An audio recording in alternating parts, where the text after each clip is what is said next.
that electric chargers are impossible to be completely at rest due to thermal motion. Okay, but the description that the electrostatics can give us is accurate. Okay, kasi what if yung mga particles is meron lang minimal motion? Okay, so that their motion can be neglected. Okay, so electrostatics can give a more accurate description for those systems. Okay, and also we have electrostatic phenomenas, okay, na pwede nating maging motivation why we want to study electrostatics. Okay, and also the structure of atoms. Okay, meron siyang positive and negative charges, electrons and protons respectively. And also we have ionization. So alam natin yan. And also charging processes. Okay, charging processes. Now, um, yung static electricity happens when there is an imbalance. Okay? And yung imbalance na yon is gusto niyang maibalik to equilibrium because the universe wants an equilibrium. Okay, so that's why static electricity occurs. And paano nangyayari yung imbalance? So nangyayari yung imbalance pag nag-undergo tayo ng charging by friction, by contact, or by induction. Okay, so yan yung mga imbalances. And also, we have a process na hindi nagkakaroon ng transfer of charges, which is polarization. No? It is a phenomenon, okay, of charge separation. Okay, so anyway, Ayun,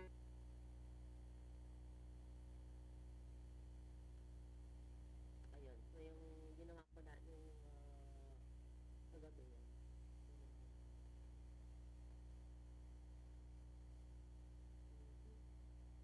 let's see. Okay, so dito is we have some charging experiments kasi siguro like, mahirap talaga no, na malaman um, sin or alin yung nagta-transfer ng electrons at alin yung tumatanggap ng electrons. No? So we have charging. We can do some charging experiments to identify kay alin ano yung mga na-acquire nilang charges. No? Okay, so anyway, um, also we have the law of conservation of charge and we have also defined conductors and insulators. Okay, yung insulator is can be also called dielectric. And also, how do we measure the strength of interaction between charges? We have Coulomb's law.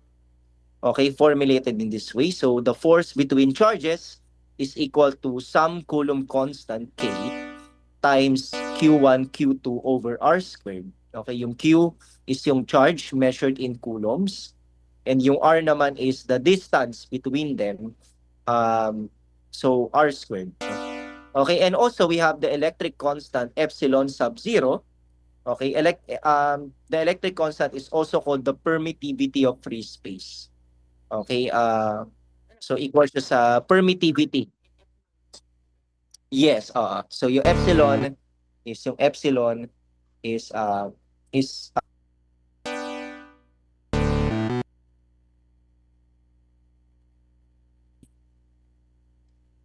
of free space. Okay, yan din yung tawag natin sa kanya. So permittivity of free space. Okay, epsilon sa zero I mean. Okay, hindi lang epsilon. No, so permittivity of free space. Kasi meron din tayong tinatawag na epsilon. Okay, so yung epsilon is permittivity lang. Okay, so yung epsilon is may encounter natin to when we study dielectrics. Okay, so when we study dielectrics sa capacitance, may encounter natin yung tinatawag na permittivity. However, in free space, we have this epsilon sub zero. Okay, the permittivity of free space. Kasi, ano ba yung nag-exist between these charges? Ang nag-exist is vacuum. Okay, it's vacuum, no? So, between charges, so, yung space na nag-exist between them is vacuum.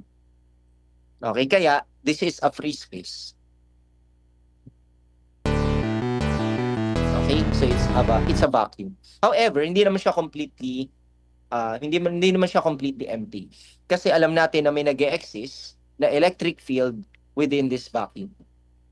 Okay? So may nag-e-exist na field, okay, within this vacuum, which is called the electric field. Okay? So anyway, so now nag-encounter tayo ng mga examples, and also we have defined again the electric field, which we define it as the force per unit charge exerted on a test charge at any point. Okay, hindi nagmamatter kung ano yung value ng test charge. The electric field is independent of the charges present within the field.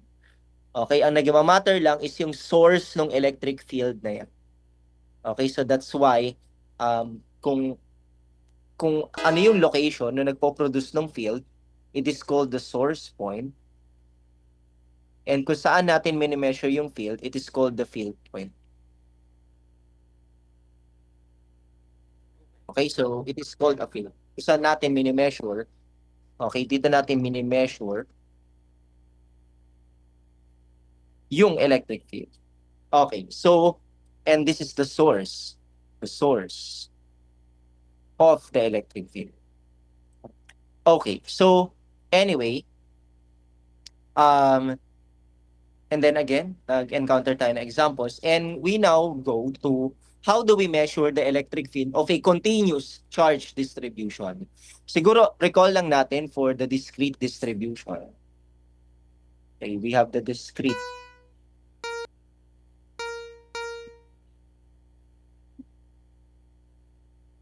distribution. Okay, so for the discrete distribution, let's say we have several charges. Let's say this is Q1, Q sub 2, and Q sub 3. And also we have some point here, which is the field point. This will be our field point. And how do we measure the field? Okay, at that particular location, okay, caused by these several charges. Okay, so ang gagawin lang natin is that if this is positive, this is negative, and this is positive again. So for negative, so we have this electric field, and then for this positive, we have this field. Okay, and also for this positive charge, we have this field. Okay, so we have this. Okay, so this is our field point. Okay, so we have E sub 2, and we have also E sub 1, and we have E sub 3. Okay, so that's how we measure, okay, the electric field. And paano natin siya mini-measure? If the charges are Q1, Q2, and Q3, so the total field, if we do the head-to-tail method, so pag head-to-tail method natin siya, so we have E1, then E sub 2, and then E sub 3. Okay, so E1, E sub 2, and then E sub 3. So we have this total field. Okay, total field. Okay, natin kulay. So we have this total field, which is E. Okay, and how do we measure the amount of that total electric, or the net electric field?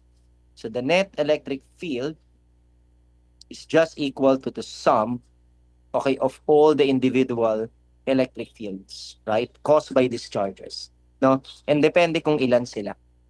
Okay, in this case, tatlo, so papalitan mo lang yun ng 3. Okay, so but in general, it's N. Okay, it's N. And since the electric field of the ith particle is equal to the K times Q sub I over R squared, kaya lalagyan mo lang siya ng R hat for the direction. So mamaya tuturuan kita kung paano yan gamitin. So ilalagay mo lang siya dito sa formula or sa summation. So you're going to have this K times Q sub I over R squared and then R. Okay, so this is now your net, the net electric field. Okay, the net electric field. Okay, nice. So, now, what if we have a continuous charge distribution? Okay, so kahapon na-encounter natin kung paano to gamitin actually, but for one dimension only. Okay, doon tayo nag-limit. What if we have a continuous charge distribution? Okay, siguro i-recall ko yung example kahapon, pero ito yung gagamitin ko. Okay, para magkaroon ka ng parang introductory how we are using these formulas, no? Yung mga parang mga complicated formulas na to. So for our example, so let's say we have two particles again. This is positive and this is negative, and we have some point here. Okay, so let's say this is Q1 and then Q sub 2, and also okay, so this is E1 and this is E sub 2 again. Okay, and let's say the charge of this is positive 1 nanocoulombs, and this one is negative 2 nanocoulombs. So, mas mataas siya ng konti. Okay, so, ang gagawin natin is that if this is R1 and this is R sub 2, mga corresponding distances nila. Okay, so R sub 1 and R sub 2. And R1 is equal to, let's say, 0.3 meters. And R sub 2 is equal to 0.1 meters. Okay, so how we are going to use this formula para mahanap natin yung resultant, okay, or the net electric field. Okay, so to find out, okay, so gagamitin natin to. So net electric field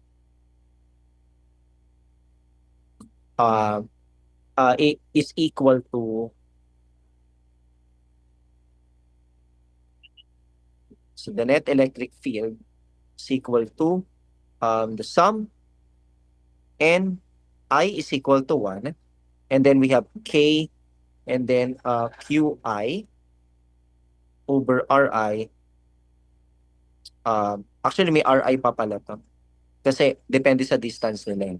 So, ri squared. Okay, tapos we have the r hat. Okay, we have the r hat.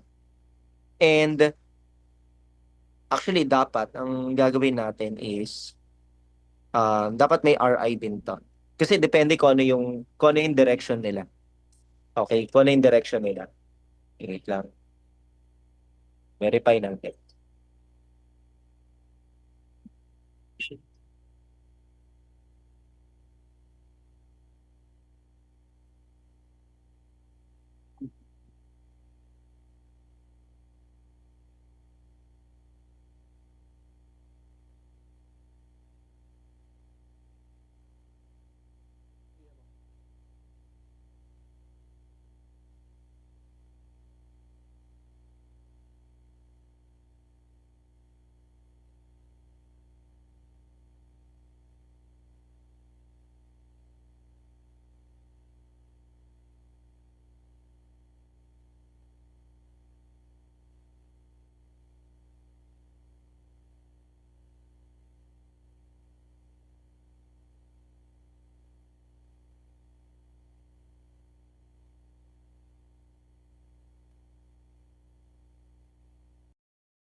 Okay? So, kasi kaya sila positive. Kung pa-left yan, negative I hat naman. Okay? So, gagawin mo, is magiging K, Q1, or R1 squared, I hat, plus K, Q sub 2, or R sub 2 squared, I hat. Okay? And then, lagyan mo na lang siguro ng absolute to para hindi siya makaapekto doon sa direction. Okay? So, lagyan mo lang to. Para hindi siya maka-affect doon sa direction. Para malinaw.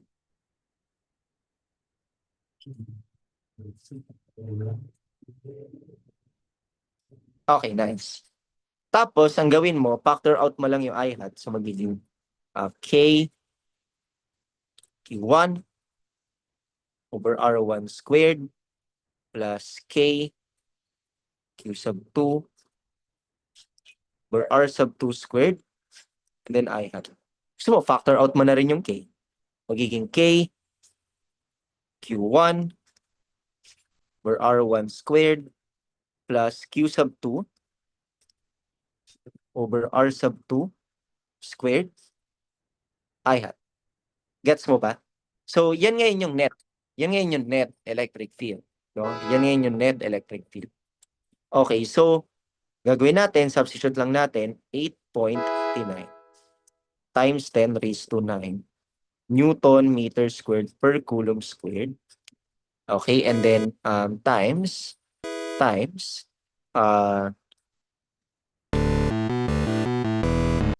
Q1 is positive 1. Okay, positive 1 nanocoulombs. So times 10 raised to negative 9 coulombs over 0.03 meters squared plus negative 1 times negative 1. 2 siya. Okay, so negative 2 times 10 raised to negative 9 coulombs all over 0.01 meters squared. Tapos, I hat. Okay? So, sige nga, calculate mo. Ano kayang sagot?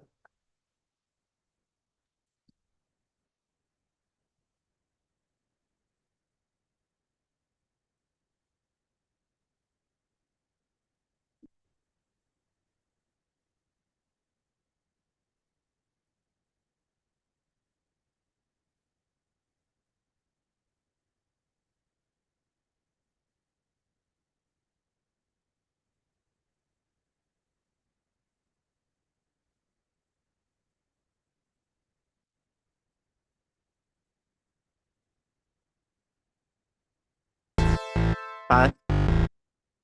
Ano yun? Sorry?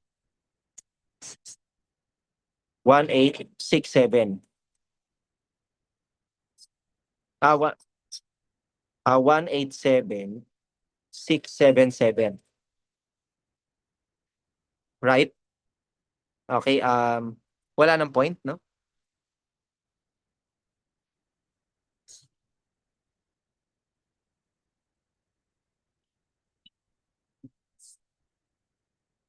Okay, 78. Okay, newtons per coulomb. Okay, kasi cancel yung coulomb squared kaya magiging per coulomb na lang.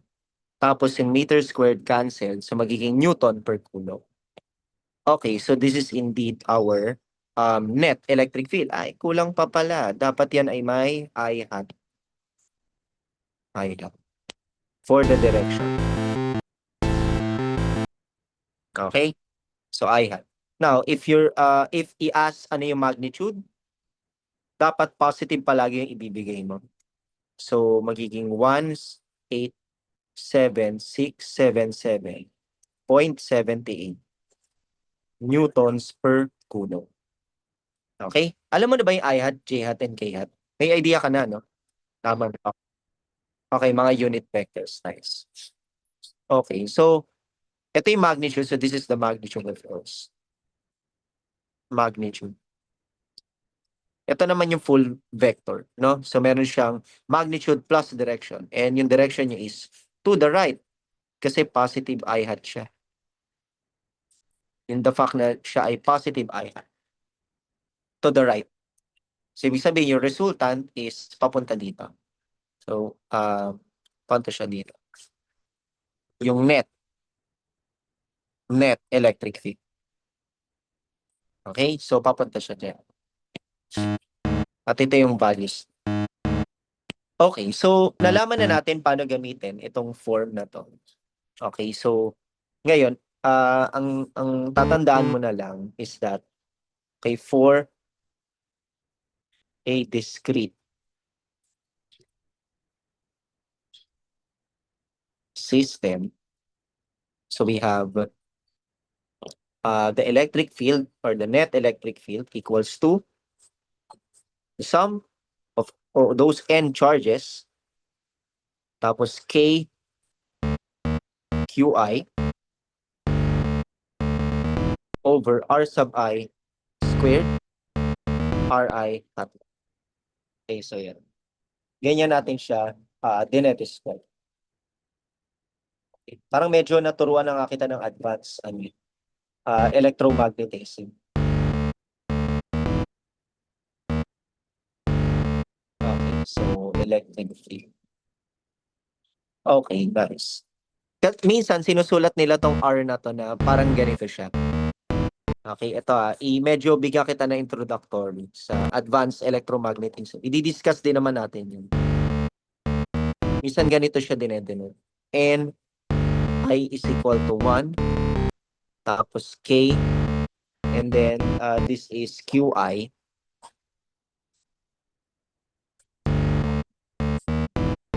Over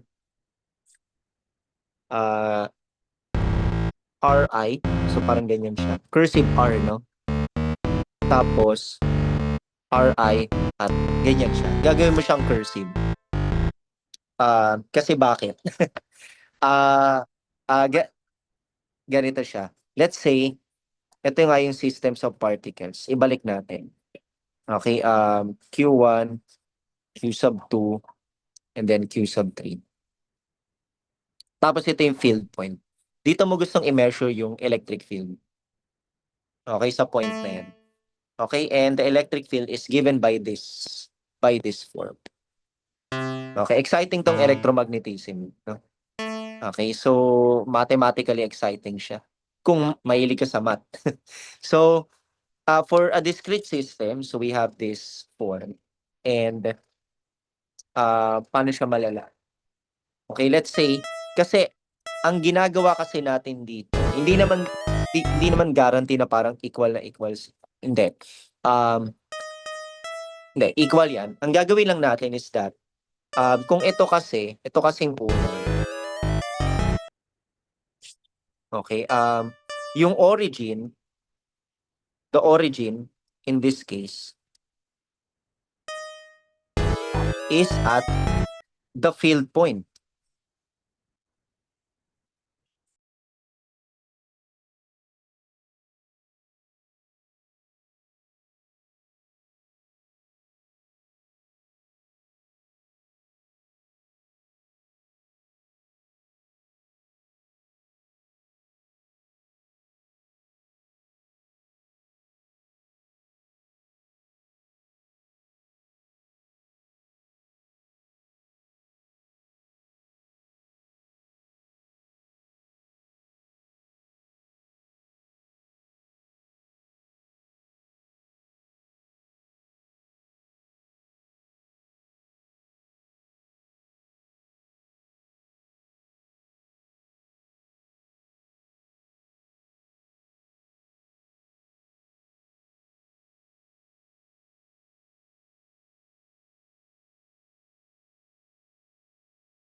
Cartesian plane.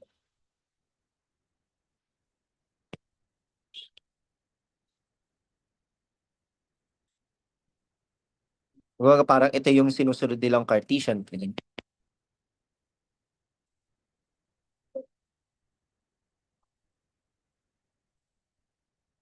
Okay, ganyan siya.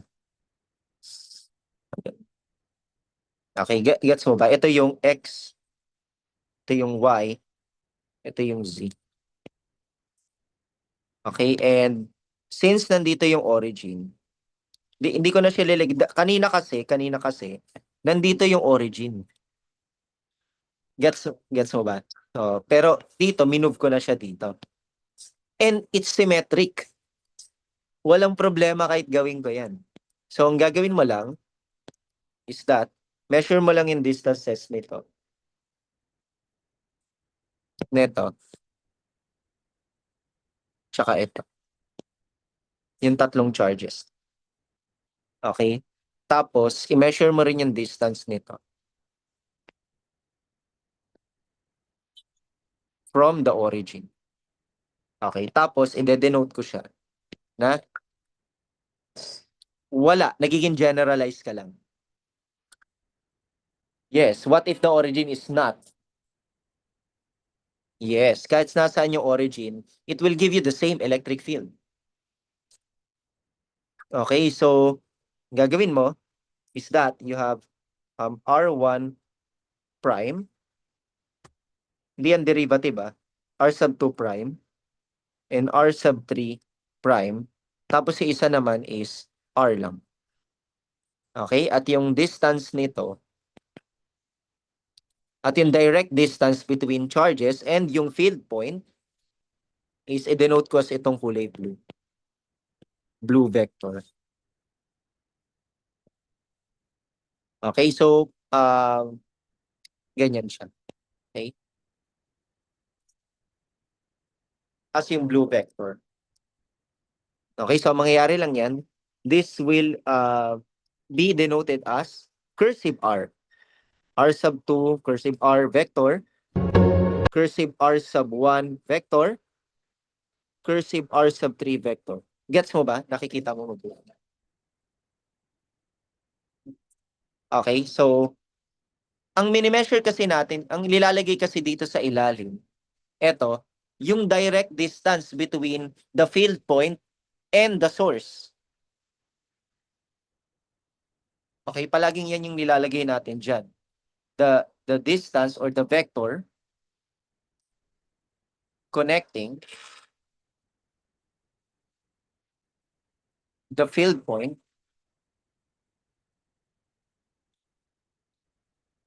and the source point. Gets mo ba? Palaging yan. Yung nilalagay mo dyan. So, ibig sabihin, by this, mag-focus lang tayo sa isa. Para hindi ka malito. Burahin ko na yung iba. Remove ko muna sila. Focus muna tayo sa isa.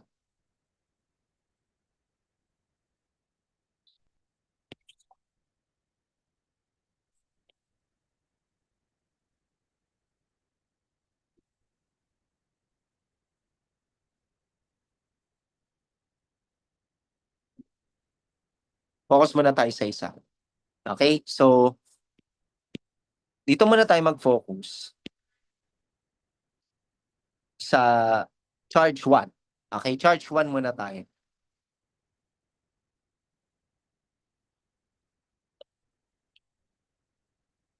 Para hindi masyadong crowd. Okay, nakikita mo ba mabuti? Tapos, di ba, head to tail yan. Okay, so ibig sabihin, R1 prime plus cursive R1 is equal to R. Gets mo ba kung bakit siya naging ganyan? Head to tail. Tapos ito yung resultant. Gets ba? Okay, so ibig sabihin, cursive R1 is equal to R minus R1 prime. Okay? So ibig sabihin, in general, Ri for an ith particle equals siya sa R minus Ri prime. Okay? So ito na siya. Yan ang ibig sabihin ng cursive R.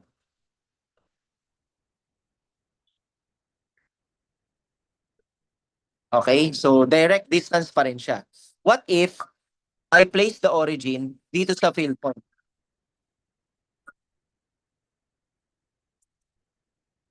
Ah, ano mangyayari kapag minove ko yung origin sa hindi. Ang magzi-zero, itong R na to. Ah,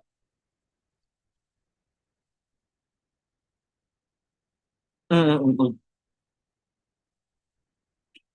Okay, so ibig sabihin, um, okay, ano mangyayari ngayon? Okay, so ang mangyayari is, yung Ri is magiging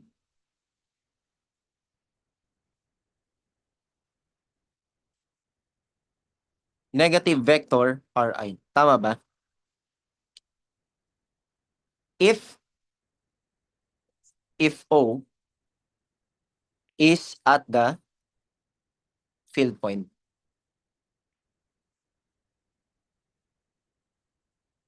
So see, kaya kapag yan, in-square ko, kasi yung magnitude yan, pareho lang naman eh. Same magnitude na yan. Kahit may negative pa yan. Same yan. Okay, so ibig sabihin, if I place the origin at the field point, yung cursive R, mapapalitan lang ng ordinary Ri. Gets ba? Okay, kaya ganyan siya. Ganyan yung structure. Okay, nice. That's for a discrete system. Okay, so what if for we have a continuous system? For a continuous system.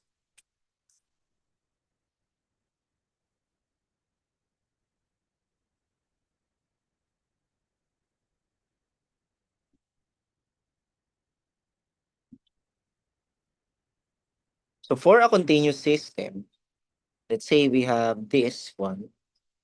Okay, and we want to, di na siya individual charges, but a continuous distribution of charges.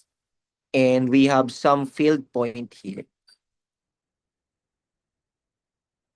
So natin malaman ano yung electric field dyan.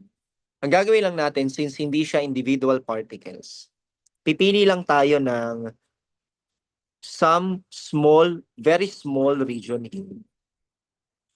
Okay, which will represent dq.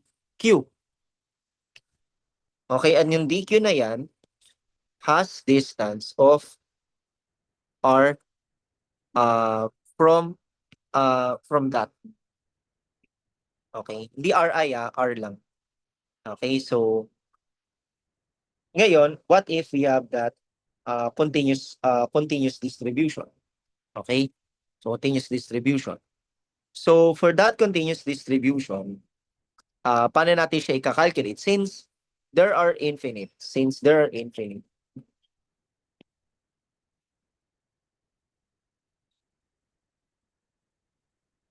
there are infinite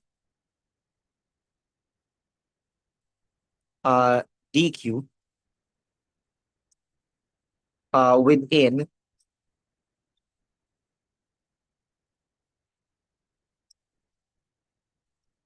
the continuous distribution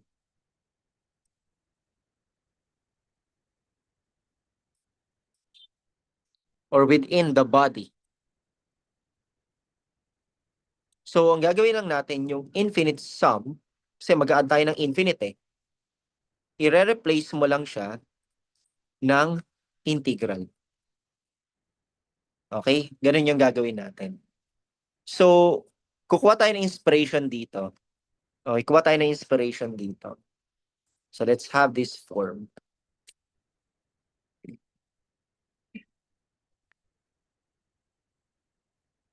Okay, kuha tayo ng ano dito, ng inspiration. Sa form na to. Okay, because this is how we calculate electric field. But for a continuous distribution, ang gagawin lang natin is, since this is dq, so ibig sabihin, ang kinokos yung field is dE. Right? So, ibig sabihin, dE is equal to K tapos dQ over R squared R hat. Okay, tapos ang gagawin lang natin, since there are infinite of them, so we want to add, okay, we want to add yung infinite of them. So that's why we are going to use integral k dq over R squared R hat. Okay, so ang gagawin lang natin, ang total field ngayon or the net electric field will be integral of k dq over R squared R hat. And kung hindi yung origin, if yung origin is wala sa field point, ipapalitan mo lang siya ng dq over R cursive R squared tapos R. Ayan na siya. So we have this form. Okay, so this is for a continuous system or continuous distribution. Okay, gets ba? Again, ito is the origin.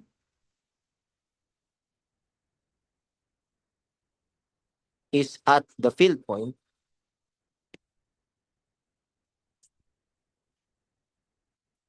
And this one is that the origin is not at the field point.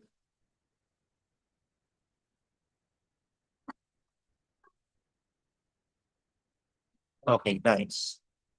So, anyway, example tayo. How we can use that. Okay, unahin natin yung ring. Okay, pinakamadali ito. Ring charge distribution.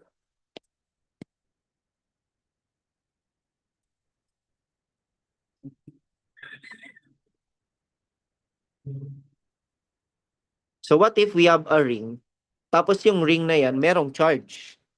Okay? What if may ring tayo, tapos yung ring na yan may charge? So paano natin siya gagawin?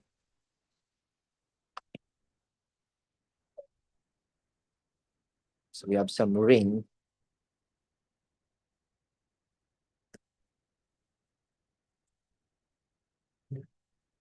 Okay, so that is our ring. And ito yung field point. This is the field point. Tapos yung field point is exactly, if mag-build ako ng axis dito, it is exactly passing through the center of the ring.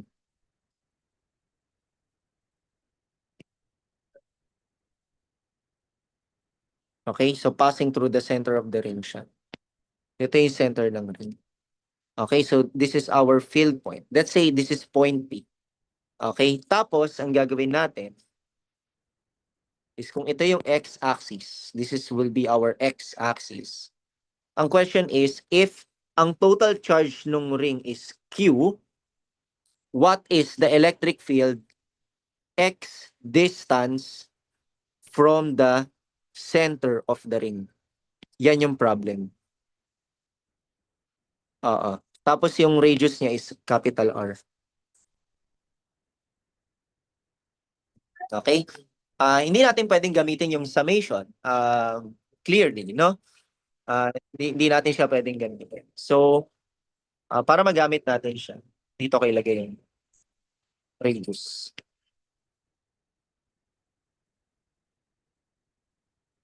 Okay, so gawin natin is, again, kagaya ng ginawa natin dito, pili tayo ng small charge. Okay, at yung small charge na yon is PQ.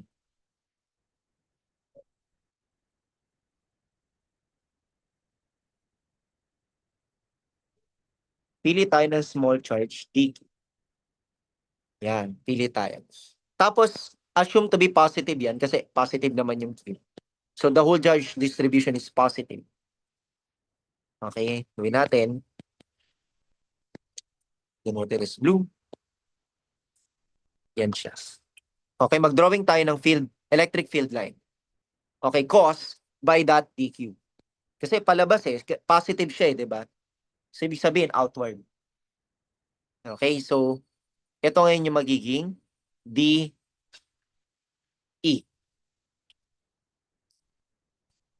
Tapos makakabuo tayo ng angle theta. And since complementary, so this is also theta. Okay? Tapos, ano ba yung distance nito? Kasi 'di ba, o yung DQ, para hindi ka malito, yung DQ lagay ko dito sa pinakataas. Lipat ko siya. Lagay ko dito.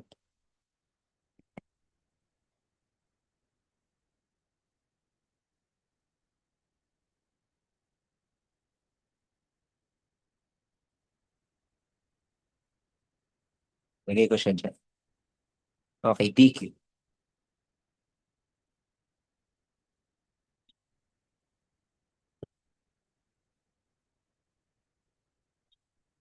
Okay. Tapos yung radius is ito siya. Right? Ito yung radius.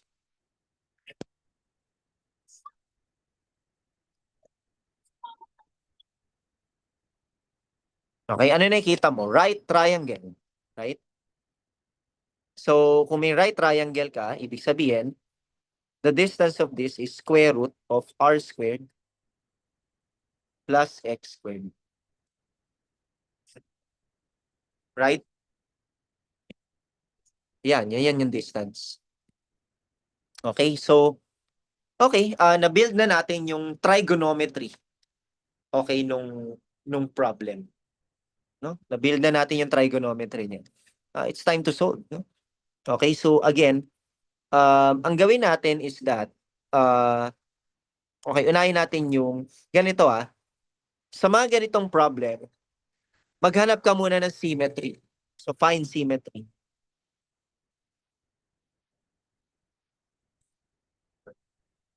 Tandaan mo sa physics, palagi ka maghahanap ng symmetry para merong mababawasan yung ika-calculate mo. Hindi ka na mag-e-effort masyado. Okay, kasi ang goal is mapaikli yung solution. Kasi mahirap na nga yung physics di ba? Tapos dadami pa yung ika-calculate mo. So, in order for you to reduce the number of solutions, ang gagawin mo is maghanap ka ng symmetry. And with this, nakita mo na yung symmetry is nag-o-occur siya sa y-axis. Dito. Bakit kaya?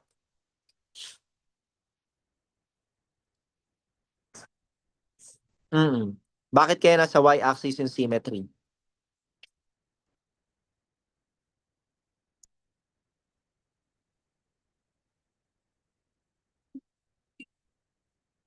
Hindi. Kasi 'di ba parang wala namang reason yung electric field para pumunta dito. Kasi positive to, 'di ba? Wala namang negative na present dyan. So no, there's no reason for the electric field to go in the other direction. Okay, oo, walang ganoon. However, um another thing is that kaya wala siyang symmetry sa x-axis. Kasi wala namang reason for this electric field to go to the left. Right? Maliban kung mag-add ka ng another ring dito. Okay, so another one is that bakit nasa y-axis siya? Kasi kung mapapansin mo yung mga infinitesimal electric field na to, meron silang y component. Right? Meron silang y component. And also, dahil itong DE na to, 'di ba, kinokosto nung nandito, tama ba? Remember, continuous to. Meron din yan dito na partner. Okay, so ibig sabihin, yung partner na to will cause another electric field going in this direction.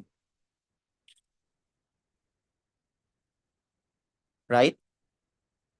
At meron din siyang Y component. And guess what? Yung Y component nila equal.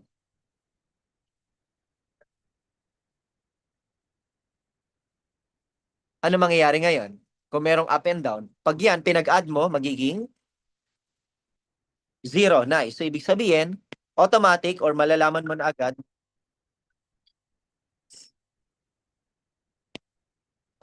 so, sa y-axis, nagka-cancel yung electric field.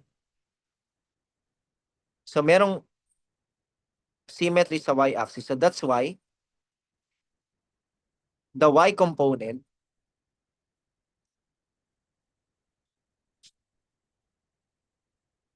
of the electric field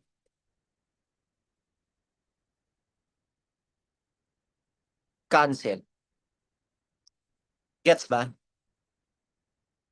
Ibig sabihin, automatic, E sub y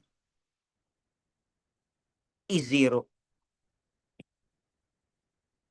Na 0 na agad nalaman na agad natin na 0 siya without using integral. Gets?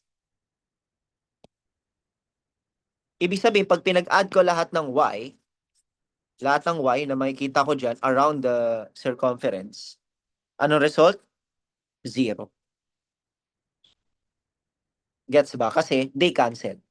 Pero sa x component, hindi nagka-cancel. Bakit? Kasi hindi naman pumupunta yung electric field in the other direction, in the left direction. Because there's no reason for the electric field to do so. Gets ba?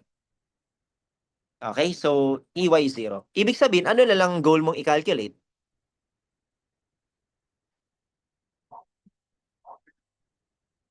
Yung x component na lang. Yes. So, di ba? Oo. So, kasi remember, vector to. So, ibig sabihin, pag vector, may components. Ngayon, if there are vanishing components, mare-reduce yung i-calculate mo. Okay? Result nung symmetry na meron yung problem. Kaya ang sikreto ng mga physicists is maghanap ka muna ng symmetry. Okay, so yun. Para yung problem maging madali.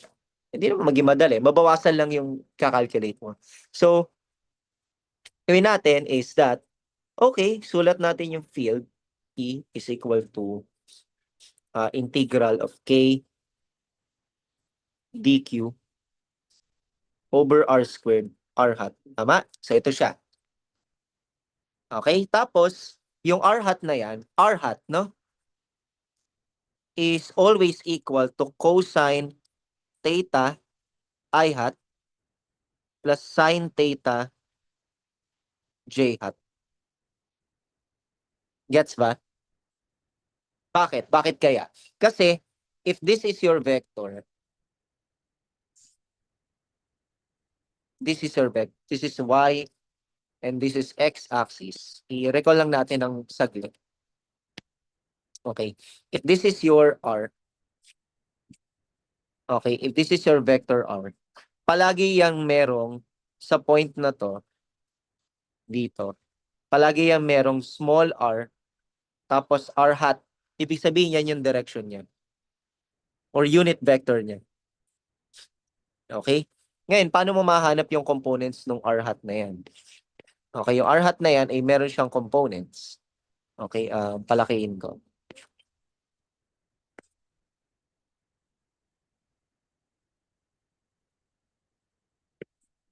Okay, palagi siyang merong components. So, ang components niya is this. Right? So, meron siyang, if this is theta, therefore, this is cosine theta, and this is sine theta. Okay? Tapos, ang direction na nandito is j hat. Ito naman k hat. Okay? Kaya, ang components niya is cosine theta I hat plus sine theta j hat. Okay, gets? Okay, so yan yung, kaya yan yung components. Okay, baray natin. So, ngayon, ang gagawin natin is, lagay mo siya dyan. You have E equals to K dq over r squared. So remember, this r hat is the unit vector. Lagyan natin ang label. Unit vector associated to vector r. Okay? Ano ba yung vector r na yan? This one, actually. This is r. Gets ba? At yung r hat na yan, ito siya. Ito yung r hat. Okay, ito yung r hat. Okay, that is your r hat. Okay, so, ngayon, ang gagawin mo is, lagay mo lang, cosine theta I hat plus sine theta j hat.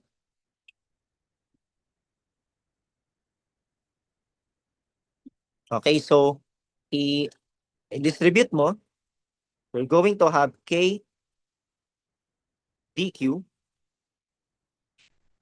over r squared cosine theta I hat plus integral of k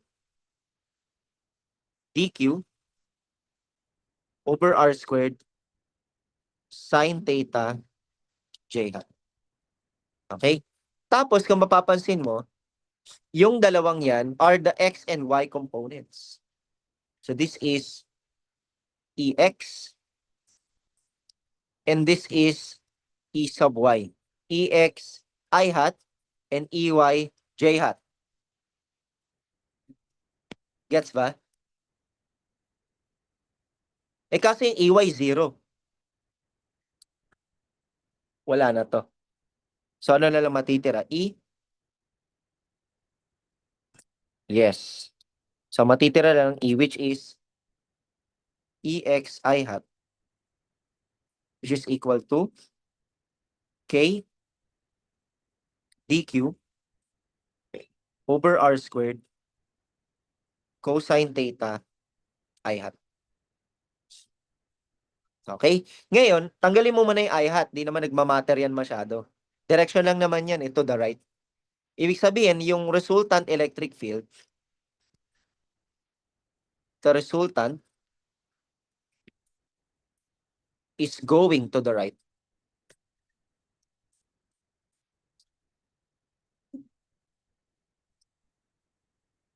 The fact na siya ay positive I hat.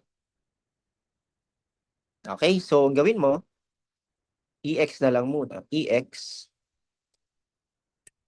equals to k dq over r squared cosine theta. Ayan na. Yan na yung integral mo. Ngayon, babalik ka doon sa problem mo. Dito sa charge distribution. Okay? Ngayon, ito yung meron dito sa problem na to, no? If ang gawin ko is paikutin ko siya. Okay, let's say yung dq punta siya dito. Tapos kasi iikot yan eh, pag in-integrate mo yan, i-add mo yan lahat, 'di ba? Yung mga small amounts na yan. Right? A-add mo yan lahat. Mga infinitesimal is small. Ngayon yung distance nila from the field point, nagbabago ba?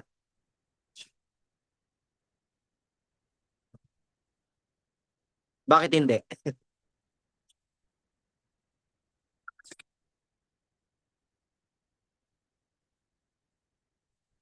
Kasi circle to. Oo, circle siya. Loop. Yes, oo. So ring siya, ring.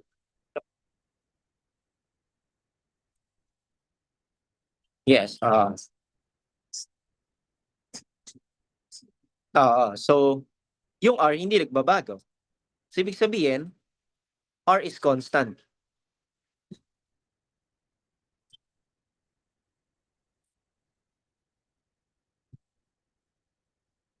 So, kung constant siya, ngayon, pag umikot din yan,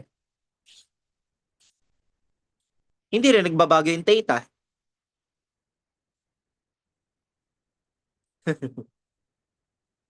Constant pa rin siya.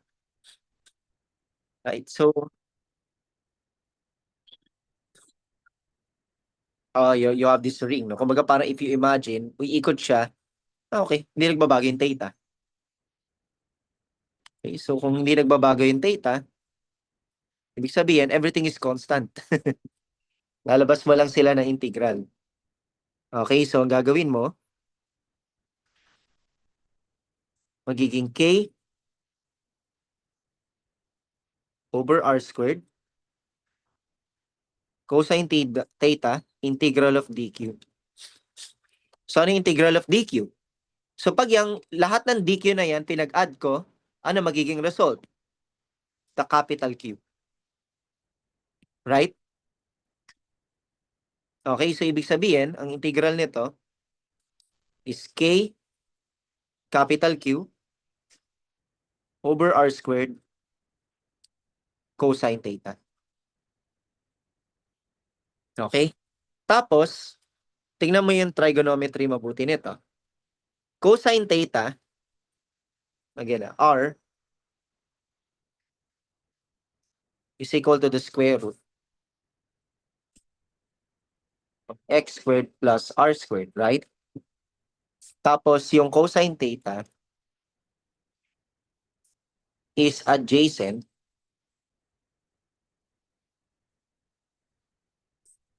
over hypotenuse.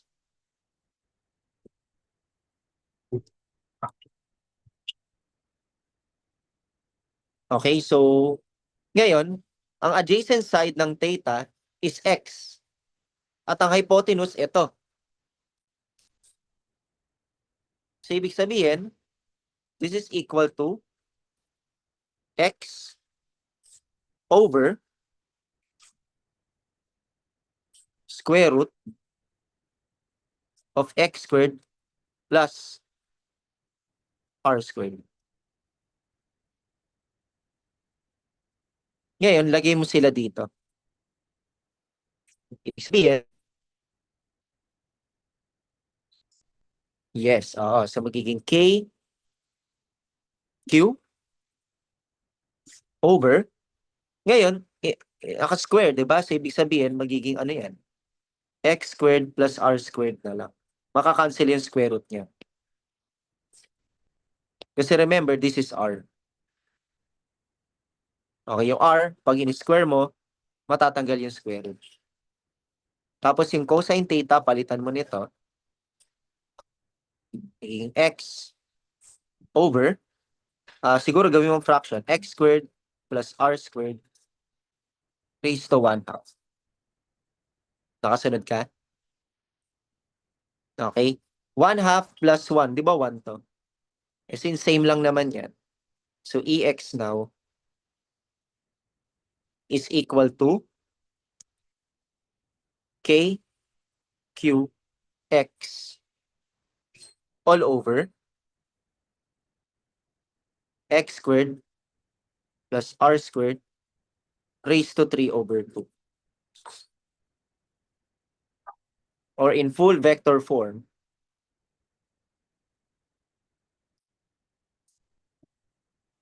KQ, siguro in KQ lagay ka dito. K and QX over X squared plus R squared raised to 3 over 2 I hat.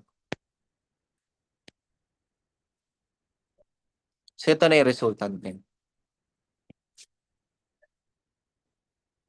Okay, so C. Okay, may question ka?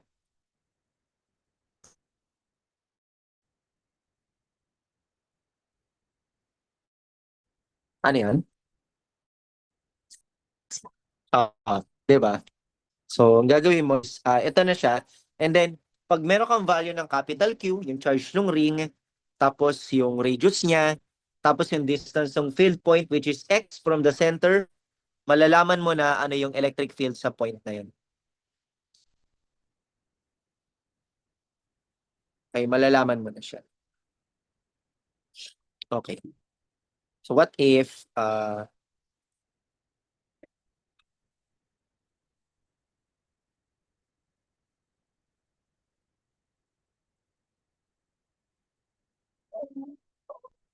so what if gawin natin? What if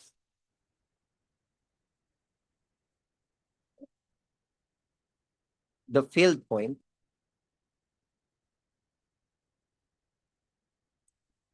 is very far away? What does that mean? So, balik natin yung ring kanina.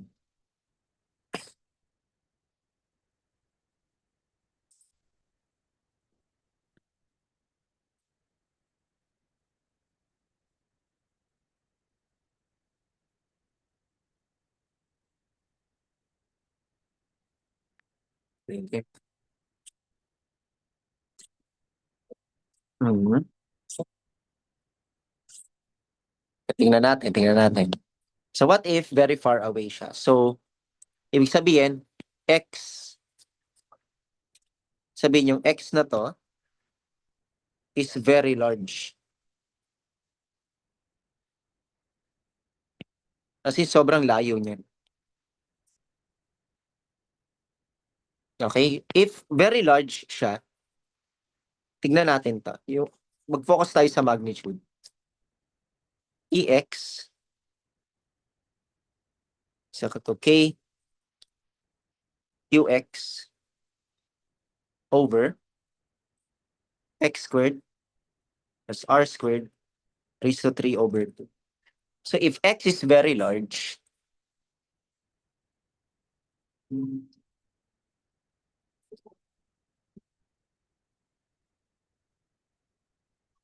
ibig sabihin, X will be much, much greater than the radius of the ring.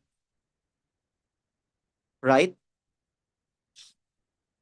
So, ibig sabihin, yung R dyan, magiging negligible.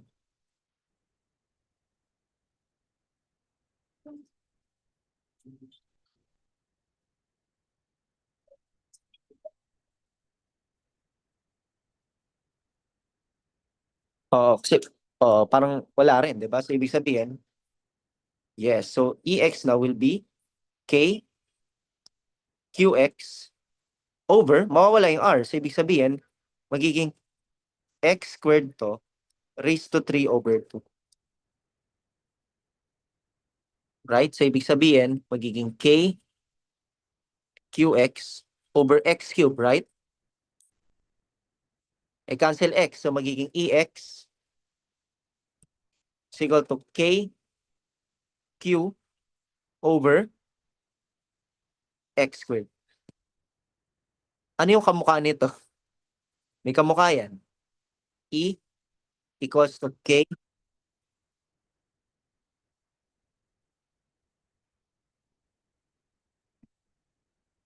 Yes. Ibig sabihin, yung ring, para na lang siyang naging point particle.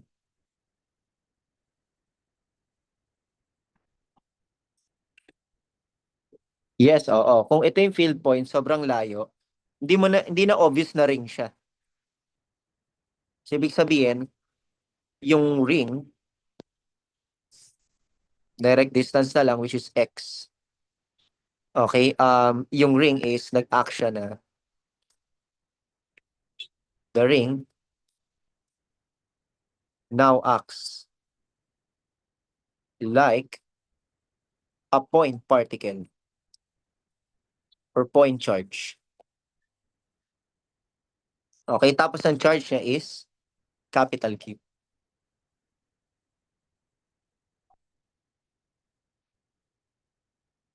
Okay, so yun. Kasi nga yung radius niya is nagkaroon siya ng negligible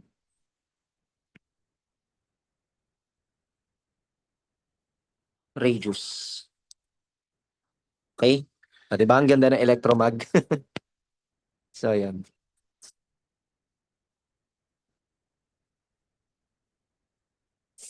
Yes, any shape, pag sobrang layo mo sa shape na yon, yes, parallel lang siyang point. Yes. Ayan yung sense, no? Okay, so another example. What if we have a line? Okay, so a line. And yung line na yan is ilagay natin siya sa y-axis. Okay, so sa y-axis yung line.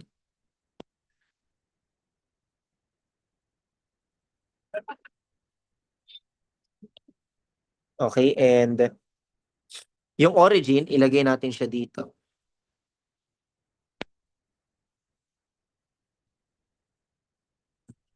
Sa point na to.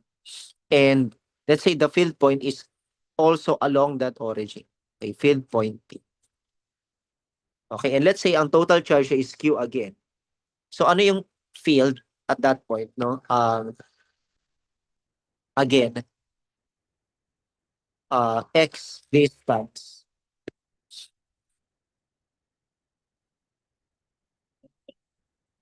Okay, X distance. Okay, from the X distance from the center of from the origin. Okay, kasi ang ginawa natin is nilagay natin yung origin doon sa gitna nung line. Okay, nung stick of charge Q, no?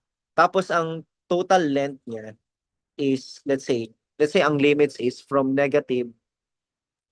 L to negative N. Okay, so ano yung total length niya? 2L. Gets ba? It's 2L, no?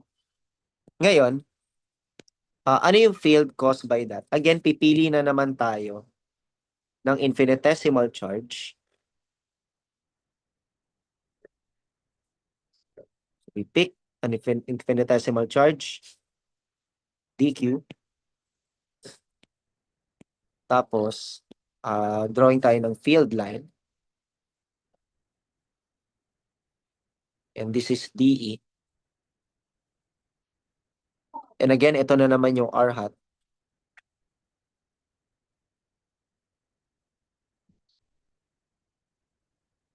Okay, yan yung r hat. And this is r. Which is, ang gagawin ko, ang distance ng dq from the origin is y. Okay, it's y. So, magiging theta to. Okay, tapos, ito is magiging square root. Square root of x squared plus y squared. Okay, gets mo ba yung problem? Okay, so, yes, Pythagorean siya. Okay, so far, na-build na natin. And also, this is the x-axis.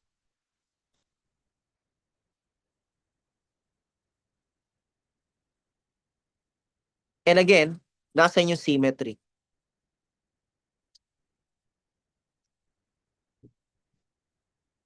Nasan yung symmetry? Nasa y pa rin. Kasi,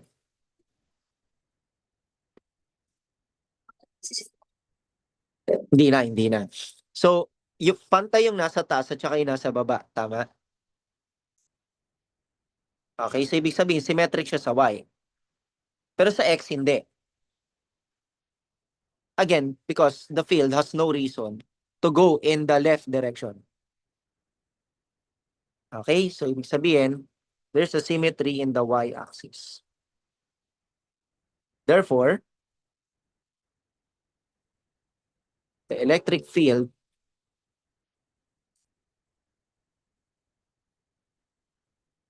along the y-axis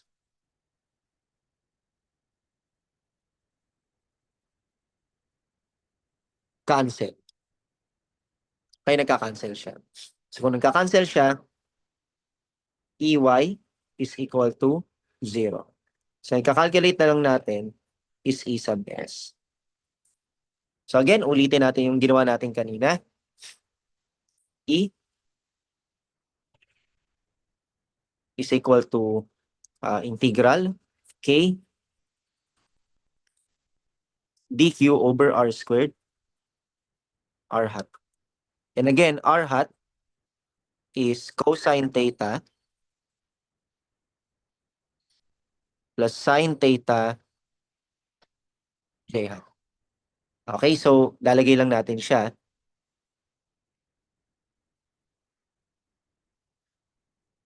dq over r squared cosine theta I hat plus sine theta j hat. Okay. Tapos, expand mo lang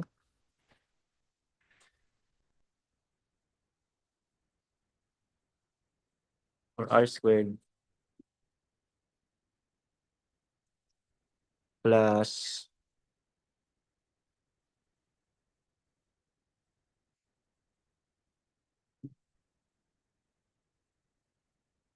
j hat. Yeah. Okay. Okay, this is EX.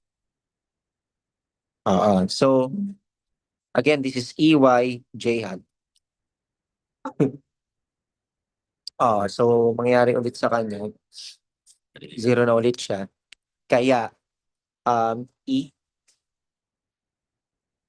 equals to EX I hat, which is K dq over R squared cosine theta I hat. Okay. Ang mangyayari lang naman dyan, if you evaluate this sine theta, or yan, itong y component, magzi-zero lang din talaga yan. Okay, pero pwede mo siya i-try para ma-prove mo na zero talaga siya. Okay, so now, balik tayo dito sa problem. Okay, so gagawin lang natin, yung r, alam mo na siya, x squared plus y squared, while yung cosine theta, you already know that. Okay, so ibig sabihin, yung r is just x squared plus y squared. Tapos yung cosine theta is again adjacent over hypotenuse.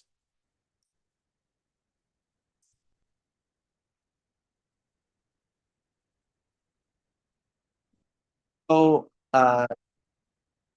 yung x over r, which is x squared plus y squared. Okay. Lagay mo siya ulit.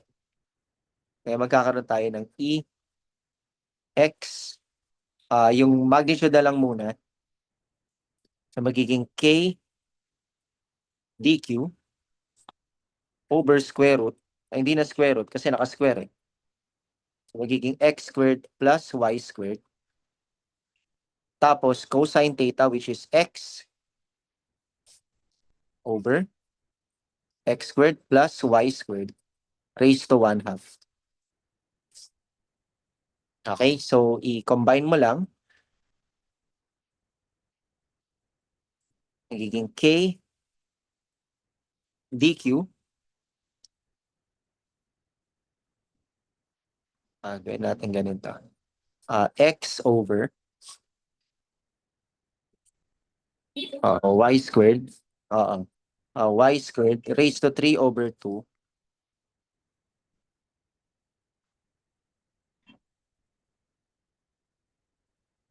Yan. Hindi. Ang mangyayari dyan, hindi mo siya basta-basta may integrate pa. Yung ganito. Oo. Oo. Kasi, nahirap pa siya yung DQ. Hindi, tsaka ano pa to, DQ pa to. So, oo. Kailangan ma-express mo siya. Kasi, di ba, pag ito, yung DQ, pag nandito na siya, hindi na siya same ng R. Okay? Hindi na siya same. Pagka parang hindi kagaya ng varying na siya. Yung R is varying kasi varying yung Y. Okay? So, varying yung Y. So, since Y varies, then R also varies. Yung theta nagva-vary din.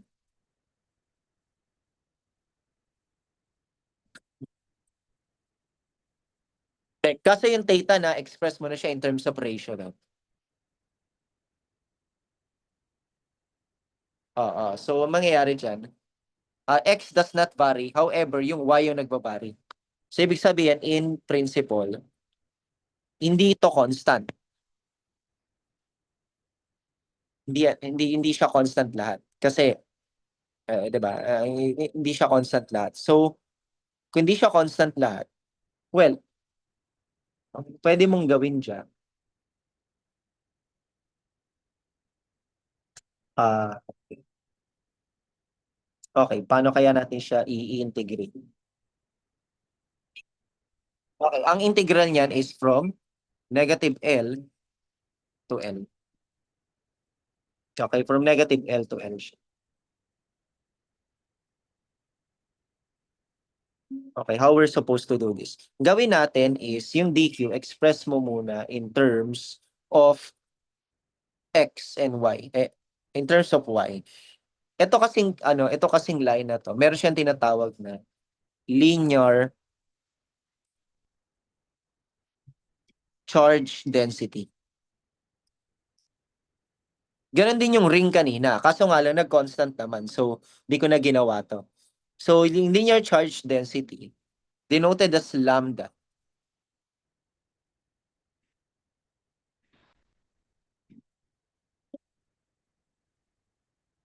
Meron. So, So, linear charge density is Q over, ang total length niya, di ba, 2L? Ayan. So, Q over 2L. Tapos, equal siya sa, yes, uniform. So, dQ over dy. Ito. So, ang length nito is dy. Yung dQ na yan. Okay, Okay, so, yes, oo. So, magiging dQ is equal to lambda dy. Pero yung lambda, equal din siya sa Q over 2L. So, ibig sabihin, dy. Q over 2L dy. Ipalit mo na siya. Magiging from negative L to L, k x over square root of x squared plus y squared q over 2L dy. So, ibig sabihin yung x, constant pala siya. Okay, kasi dy eh. So, ibig sabihin, pwede mo na yung ilabas lahat. This will become k qx over 2L integral from negative L to L of 1 over uh, hindi, manumanuin natin siya. Kasi, hindi, dy kasi siya. Ayan, dy. Ang gawin natin is, we use trigonometric substitution.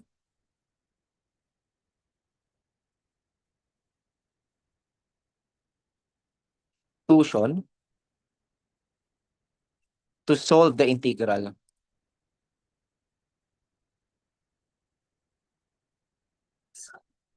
Okay, so, babalikan natin to. Ang goal mo dito is that mag-vanish yung, hindi pala square root, raised to 3 over 2. Mali.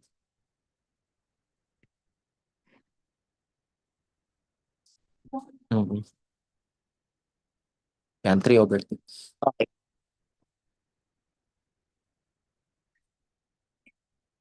Oo, hindi.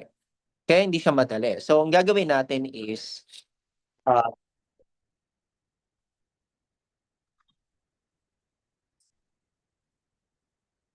hindi rin siya masusol.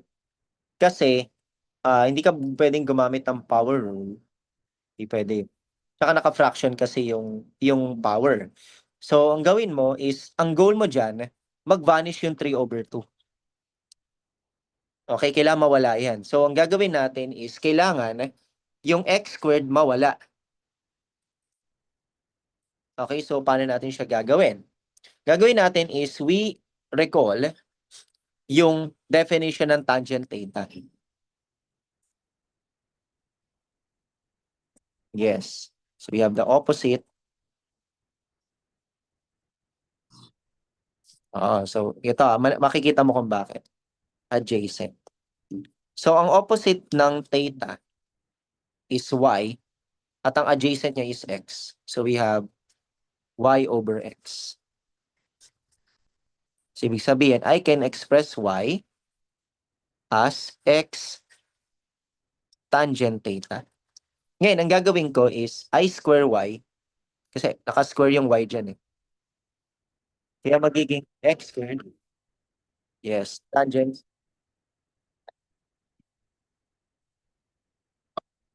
Hindi siya masasquare. Yes, gamitin natin to. So 1 plus tangent squared theta is equal to secant squared theta. Kaya, ito is magiging x squared, then secant squared theta minus 1. Kaya magiging x squared, minus x squared. Tapos, isa-substitute ko siya dito. Kaya, ang gagawin ko, x equals to k qx over 2L integral of, okay, dy over x squared plus, lalagay ko dito. Okay, so, magiging x squared secant squared theta minus x squared raised to 3 over 2. Tapos yung dy, kailangan din natin siyang palitan. So from this, dy, hindi, galing pala dito, sorry, mali. So from this, dy is equal to, yung x constant yan. Ang gagawin mo kasi dy over d theta. So magiging x secant squared theta d theta. Kasi ang derivative ng tangent is secant squared theta.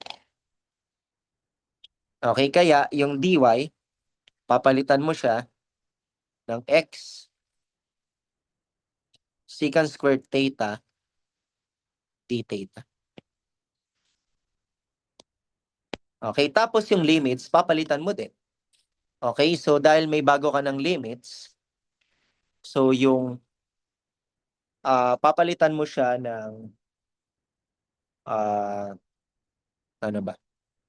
Kasi kapag yung y is naging L, hindi, mamaya na lang siguro kapag ano, ibalik na lang natin yung limits. Palitan mo na lang siguro muna yan ng from theta 1 to theta 2. Okay? Mamaya na lang. So, gawin natin is cancel to. Kaya magiging k qx over 2L theta 1 to theta 2. Tapos, ang mangyayari is magiging x secant squared theta over, ang matitira na lang is x squared secant squared theta raised to 3 over 2 d theta. So mag-a-act na yung 3 over 2. Mawawala na siya. So k, q, yung x labas ko na, magiging x squared na to. Over 2L from theta 1 to theta 2. Okay, secant squared theta over. So mag-a-act na siya. Kaya magiging x cubed to. Ito naman magiging secant cubed theta d theta. Okay? Tapos, canceled yung x squared at saka yung secant squared theta. This will become kq over 2L theta 1 to theta 2 of d theta over x secant theta. Yung x, labas mo na. Hindi na kailangan yung sa loob. So, magiging KQ over 2LX from theta 1 to theta 2 of d theta over secant theta. Ayun. Ngayon, ang mangyayari dyan, manageable na yan. Okay? Manageable na itong form na to. Okay? Ang gagawin lang natin is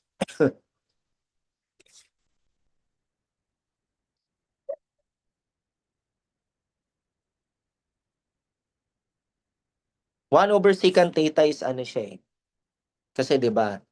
Ano ba yung definition? Secant theta is equal to 1 over cosine theta. Okay? Tapos, mangyayari, pag sinubstitute ko siya dyan, magiging KQ over 2LX theta 1 to theta 2 d theta over 1 over cosine theta. Kaya magiging KQ over 2LX integral of cosine theta d theta. Oh, alam mo na yan. Yung integral ng cosine theta. Integral ng yes, positive sign. So, KQ over 2LX sine theta from theta 1 to theta 2. Ngayon, para hindi na natin hanapin yung theta 1 to theta 2, okay, para hindi mo na siya hanapin, ang gagawin mo, yung sine theta, palitan mo na siya in terms of x and y. Kasi ano ba yung sine theta? Sine theta is opposite over hypotenuse.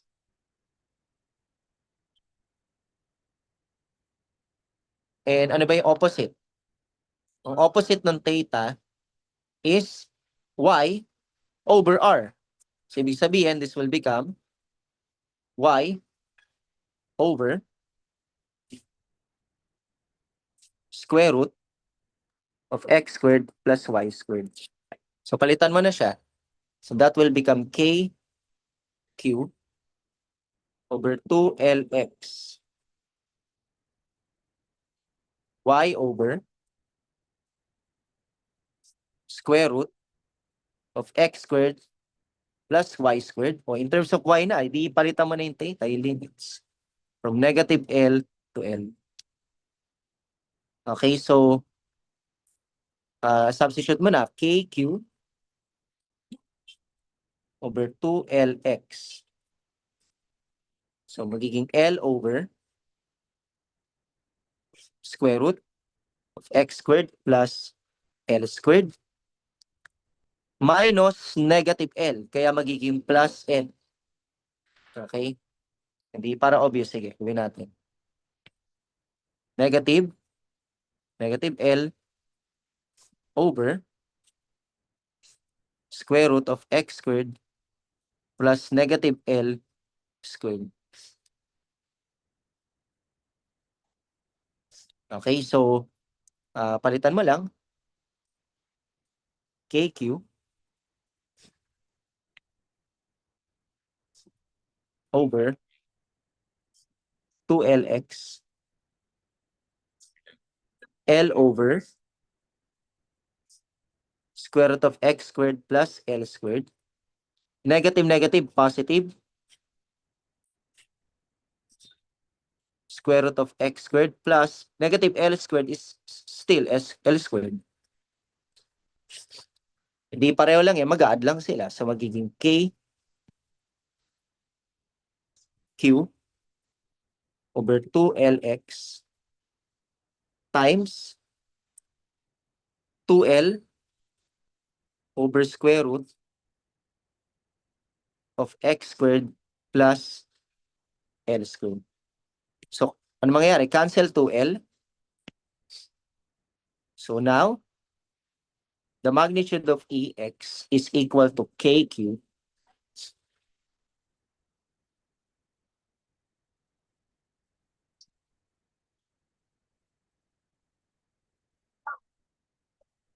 over square root of x squared plus a squared. L squared. Now, in vector form,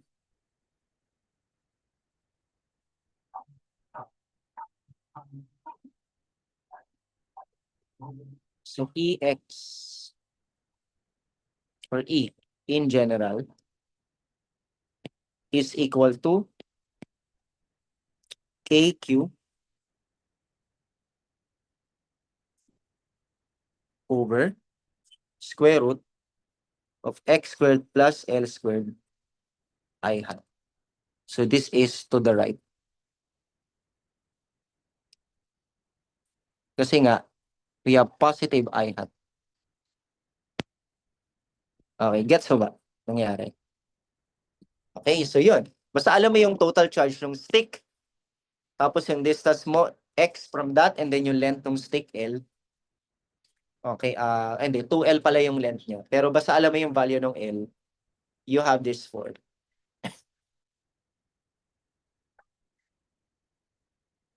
Okay, and again,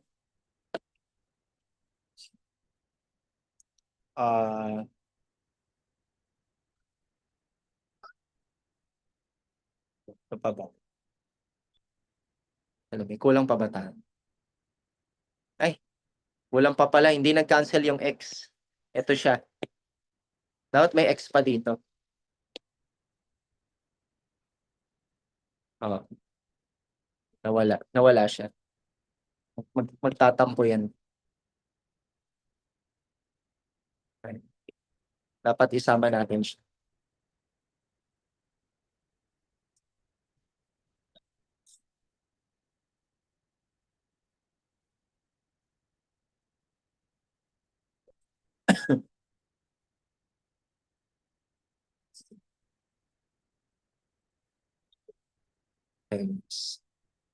What if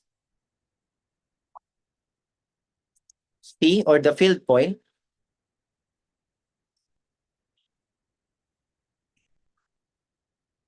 is very far away?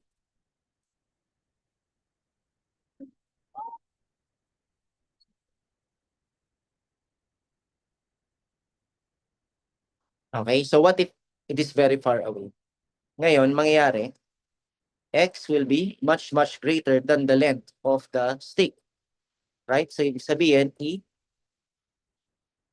is equal to KQ over x times square root of x squared I hat. Kasi parang mawawala na lang yung L, di ba? So, ibig sabihin, KQ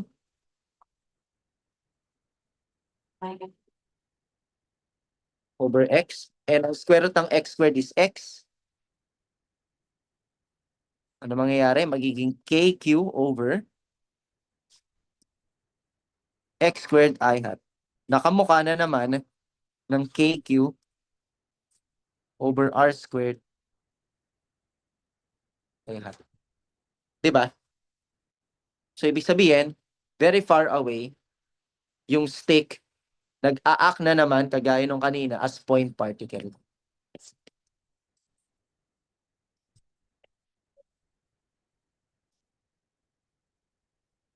As a point particle.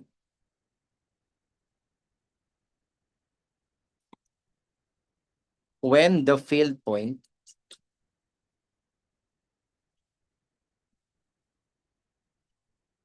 is very far away. Okay. Say.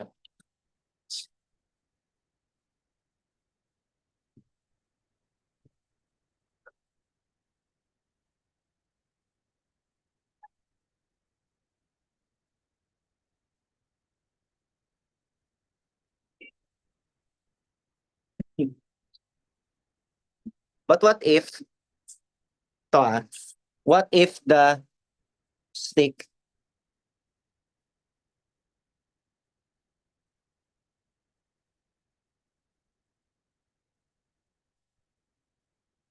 is very long?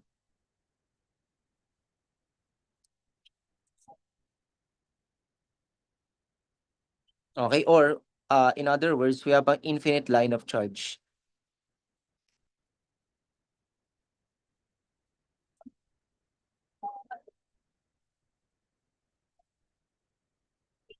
Okay, so what if the stick is very, very long? No?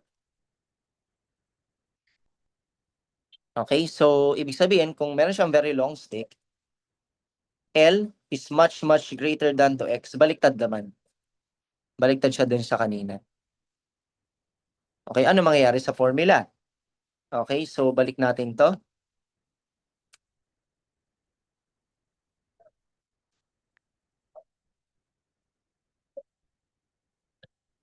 Okay, yung gawin natin, factor out mo yung L. Okay, so magiging KQ over X, magiging square root of uh, L squared times X squared over L squared plus 1. Gets mo ba kung paano ko pinactor out? Okay, tapos, tapos ang gawin mo dyan, KQ, yung L squared, mas square root na yan. So this will become X times L square root of X squared plus L squared plus 1. And since L is much, much greater, uh, much, much greater than the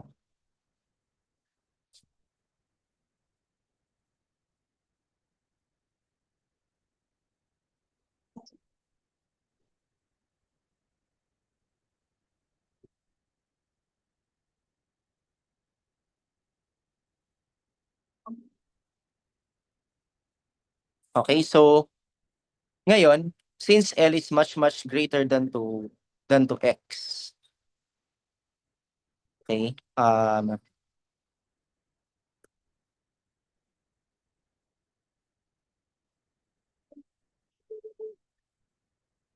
wait lang.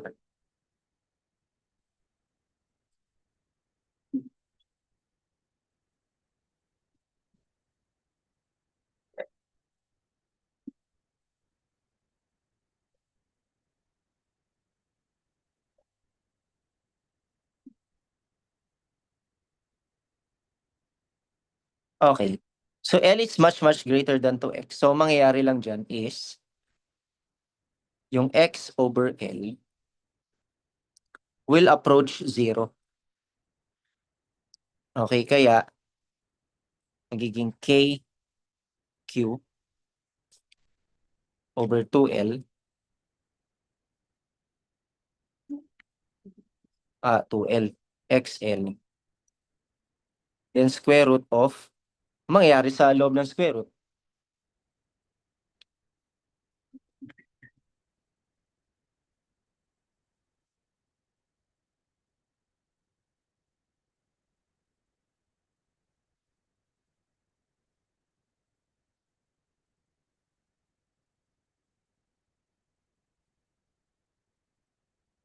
Okay, magiging 1. So, XL na lang matitira. Right? Tapos, you know na, ano pa ba makikita? Tapos, you know that lambda is Q over 2L. Okay, so, ibig sabihin, Q over L is equal to 2 lambda. Okay, kaya, this will become K over X. Tapos, 2 lambda. Hindi, pag-iwalayin ko muna, sige.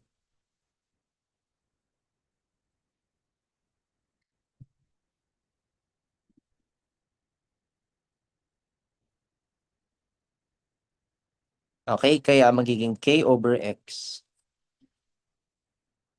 Tapos, 2 lambda. Okay, kaya magiging 2 K 2 lambda over x. Yung k, pwede mong palitan yan ng k is equal to 1 over 4 pi. Madalas ginagawa to. Epsilon sub 0. Okay.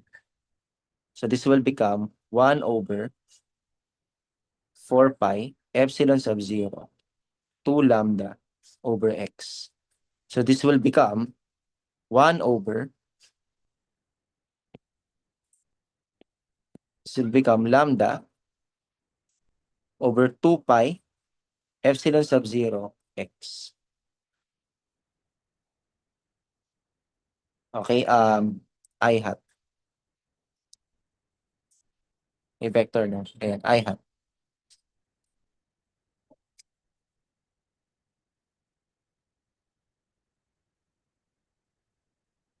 Ayan, I hat. Okay? So ito na siya. Kapag yung wire segment or yung line of charge is very, very long.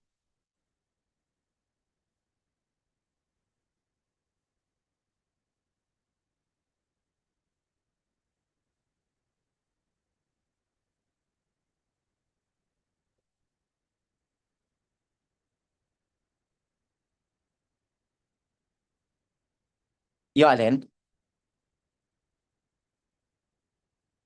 Yung aling quantity. Ito? Hindi, ano to? Yung electric field.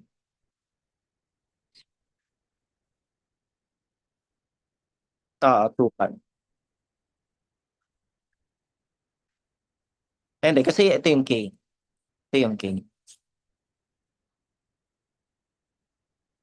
Yan ang, yan ang, ito yung actually yung hindi ah,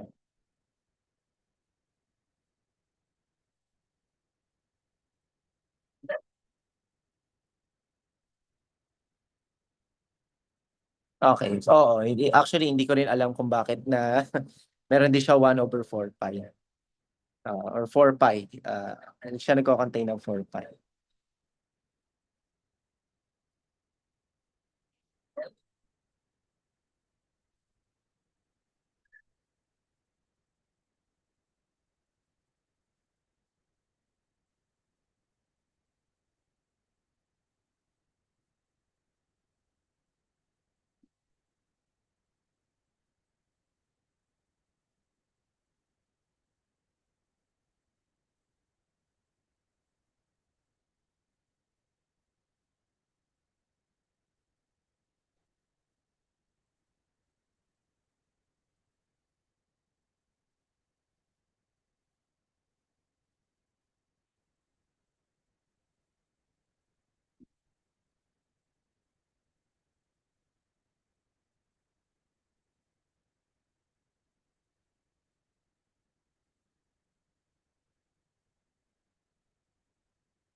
Okay. So, ano pa ba? Okay. So next is, wala ka ng question doon, no? Sa line of charge, no? Ano yan? Sige. So,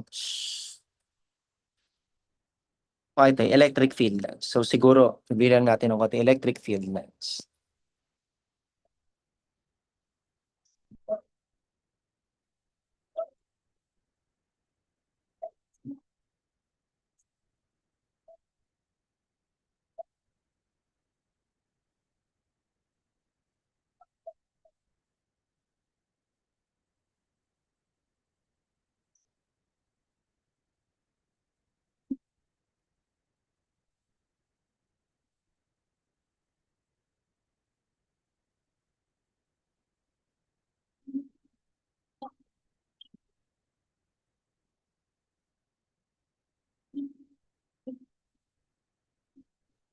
Okay, so electric field lines. Okay, ano ba yung electric field lines, no? So, halimbawa, meron kang vector field. So let's say, You have an electric dipole.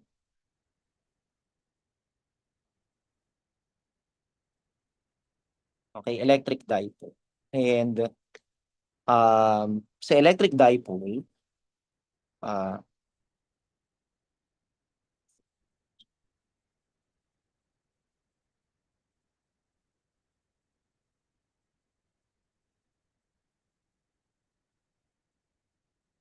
okay, so positive, negative. Okay, and meron siya mga electric field, right? So, yung electric field nito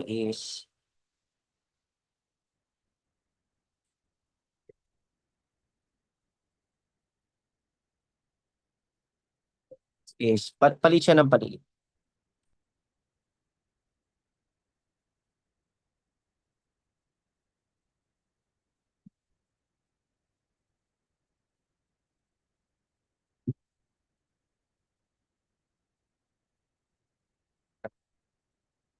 Kumbaga parang habang lumalayo, lumiliit yung field.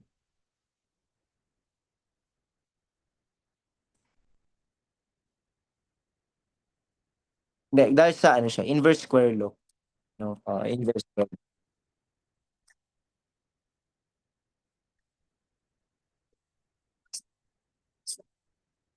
Yes, oo, nagkakaroon siya ng gano'n. Kasi yung energy kasi naka-contain siya doon sa field. Oo. Malayo siya dun sa source, no? Okay, so sige, gano'n din 'to. Gano'n din 'to. Ah, Papasok naman. Okay, you get the idea. Ngayon, what if paglapitin natin sila? Of course, magkakaroon lang siya ng complicated na mga electric field lines. Kaya, giging ganito yung setup.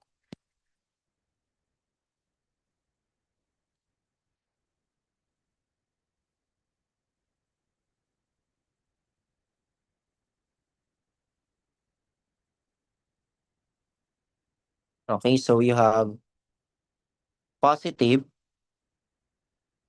negative. Kaya, yung magiging field lines is, kumbaga parang, paano ba? Ah, Magiging ganito siya.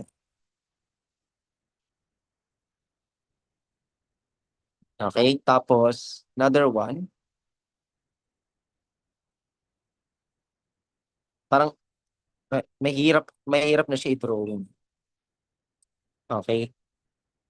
Okay, kumbaga magiging ganyan siya. Ngayon, para hindi mo na gawin yan, okay, pwede na natin silang i-connect. Okay, pwede na natin sila i-connect. No?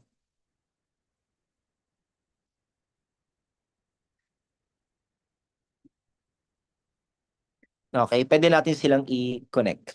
Okay? So, ngayon, pag kinonnect natin sila, makakabuo tayo ng mga lines na electric field lines, kaya magiging ganito siya.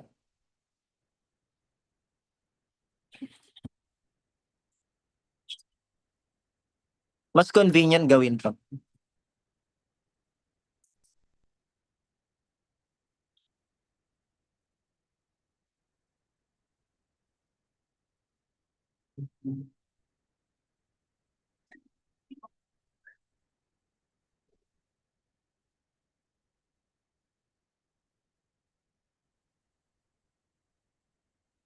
Yan. At ito yung itsura ng field lines ng electric dipole.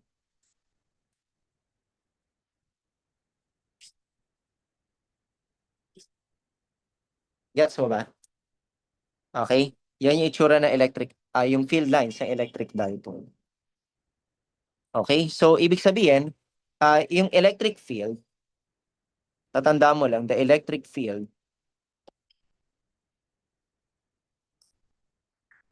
at each point is always perpendicular to the field lines.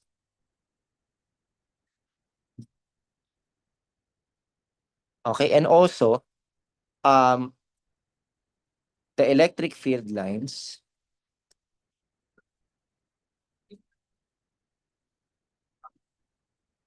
do not intersect.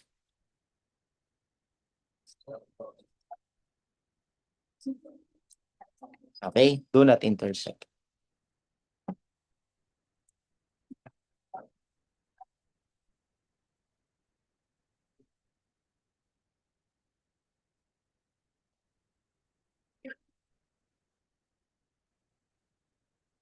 Okay, so they do not intersect, no? So, ibig sabihin, halimbawa sa point na to, ano yung electric field sa point na to? So, perpendicular. So, ibig sabihin, yan yung electric field sa point na yan. Na-appreciate mo ba? Okay, tapos, dito sa point na to, ang electric field dyan is this. Yes, at each point. O, di ba, sa point na to, ang direction ng electric field is this one. Okay? Tapos sa point na to, this one. This point, it's this. Nakuha mo ba yung idea?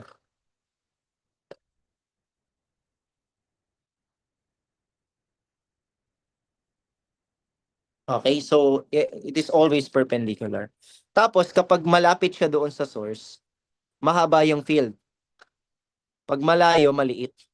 Kasi nga, habang lumalapit ka doon sa sources, tumataas yung electric field. Okay, so ibig sabihin dito, mahaba, mataas siya. Okay, gets mo ba? So yun, yung electric field at each point is always perpendicular to the field lines. And the electric field lines do not intersect. So yan yung electric field lines. And also, yung mga electric field lines are not trajectories. Ibig sabihin, hindi dyan yung dadaan yung particle na nilagay mo within those electric field lines. Tapos yung spacing gives the magnitude. Kaya dito banda dito, malapit sa source to, malalapit. Pag dito, lumalayo na. Gets mo ba? Okay, yon. Kasi malayo na sila dun sa source. Okay, and also yung... Mhm. Ay, perpendicular tuloy. Tangent. Mali ako. Tangent. Perpendicular tuloy. Tangent to the field lines. Ayan, tangent. Ano yun? Sorry, yung tanong mo.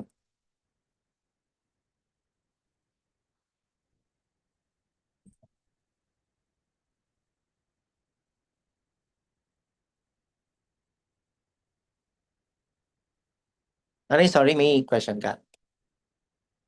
Okay, sige. So, yun. Okay. So, ito yung mga itsura ng mga field lines. Okay. For a single positive charge, ito yung electric field line niya. Then at each point, makikita mo na yung field is always tangent to the line. Okay, to the field lines. Okay, electric field. Okay, and also you have this electric dipole. And what if you have two like charges? Ito yung itsura naman ng mga field lines nila. Okay? Sige.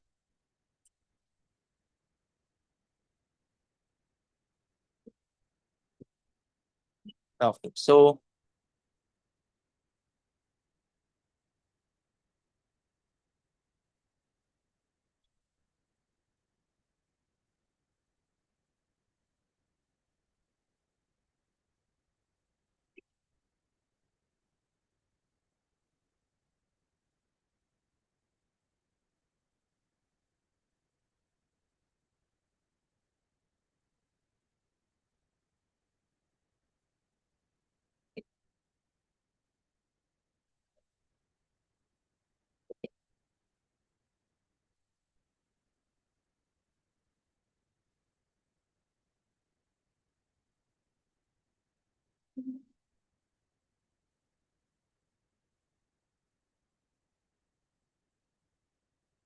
okay. So, ano pa ba? Okay, so tomorrow, tuloy natin sa trajectories and electric dipole. Okay, so what if pumasok yung mga charges sa field and also yung electric dipole. Oo, yung na-dead deflect. And also yung electric dipole until makarating tayo ng Gauss's law. Okay, Gauss's law and electric flux. Okay, sige. Good night and thank you for attending. Okay. Bye-bye. Bye-bye.